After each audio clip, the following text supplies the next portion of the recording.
Alright guys, first meal of the day, we're making some eggs and we're also gonna have a side of peanut butter with some toast. I need to learn how to cook my eggs properly because on stainless steel, it just sticks no matter what.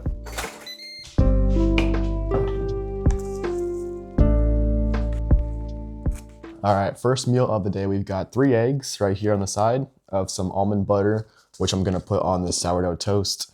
And typically for my breakfasts, I usually have something like this. One of the things that I'm also trying to work on is a better sleep tracking app, because currently I have a smartwatch and I have my phone, which I track my sleep on using Samsung Health. One of the things that I've been working on behind the scenes with this developer is an app that will allow you to track your sleep in a different sort of way. So normal alarm clocks, what they do is you set a time you want to wake up, but my app is a little bit different. It will actually allow you to set how many hours of sleep you want to achieve, and then it will track your sleep throughout the night and wake you up pretty much when you're in your lightest sleep stage. So it will live track your sleep since your sleep has oscillations that go from deep sleep, REM sleep, into light sleep.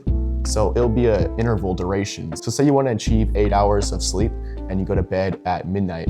Instead of waking you up exactly at 8 a.m. like a normal alarm clock would, it would actually have an interval time where between maybe 7:55 and 8:10 or 8:15, it will track and see what sleep stage you're in and then wake you up in that interval of time. So it's not too far away from your initial goal, but it also doesn't wake you up in the middle of your deepest sleep. One of the biggest things that I love is sleep.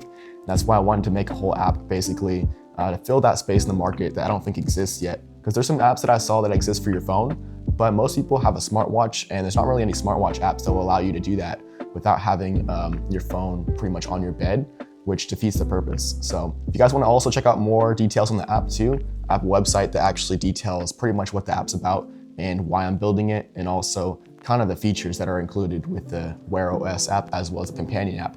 Because this app on my watch connects with the one that's on my phone, and it'll actually tell me some tips for next night to be able to improve my sleep moving forward. So this creatine that I'm using right now is from Thorne, and they are pretty high quality in terms of the creatine they use, because creatine is creatine, but I found that a lot of the stuff from Amazon, like the bulk supplements brand, they kind of make the creatine more chalky and it's not able to sort of mix well in the water. I found the Thorne one is a lot more smooth and blends a lot easier. So when I first started going to the gym, I actually was inspired by this guy named Maxwell Krauss. And I was doing a lot more weightlifting, heavy weights. I was doing legs as well, following his routines. And then slowly I progressed into calisthenics and went from there.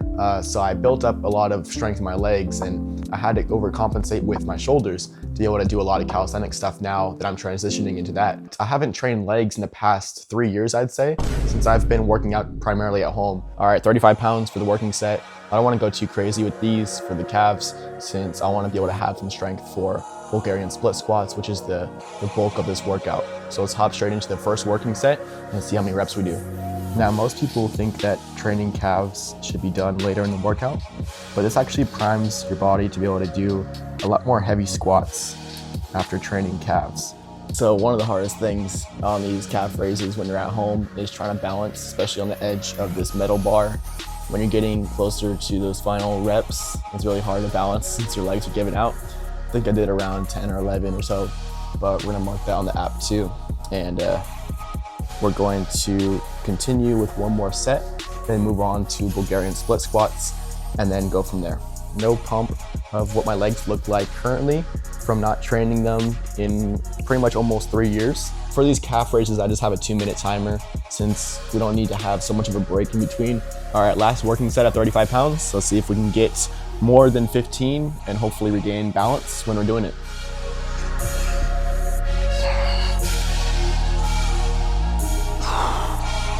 Let's go. We just got 15 right there. All right, next up for the actual exercise is Bulgarian split squats. Got the bench set up right here. We've got 35 pounds for the first set, just to see how my body feels with that weight. And then we're gonna increase it from there.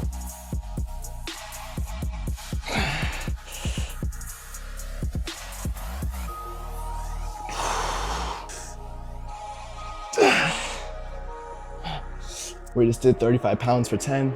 I think that's the weight I'm gonna stick with since that's already pretty heavy weight. Last time on my app, I think I did 25, so we increased the weight by 10. So we're gonna keep with that weight moving forward.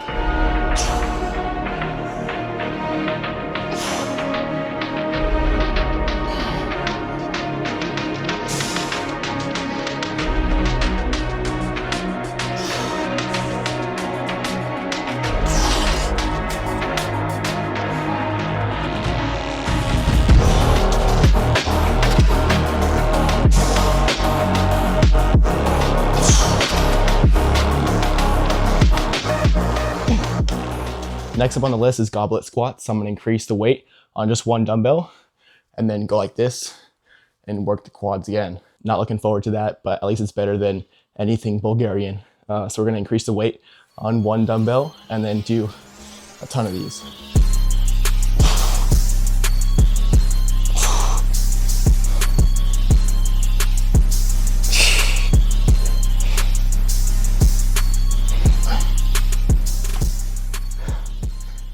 All right, we just did 10 reps, I think, of goblet squats. And it's pretty challenging with these at-home dumbbells because I don't want to slam them on the ground. They're a little bit bulkier than normal dumbbells too. But this is simulating kind of heavy squats. I think it's doing a pretty good job so far.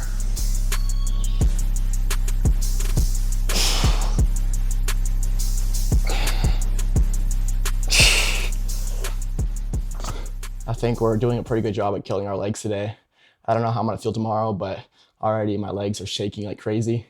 I don't know how I'm gonna walk down the steps to go downstairs, but we're gonna see what my legs look like after the leg pump, after 3 years of not training it. We've got 2 more sets to go.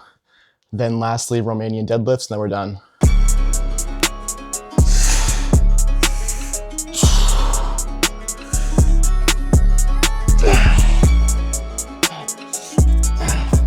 All right, last but not least, we're gonna do Romanian deadlifts with the dumbbells for lower back and our hamstrings, and then be done with our workout for today. So today's actually my rest day in between planche training.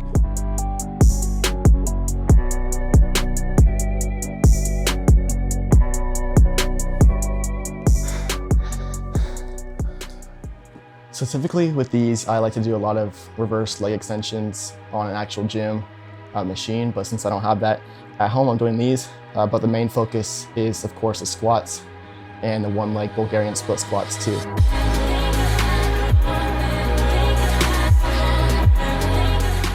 So I think I did a pretty good job in terms of training legs since I haven't trained them in almost 3 years.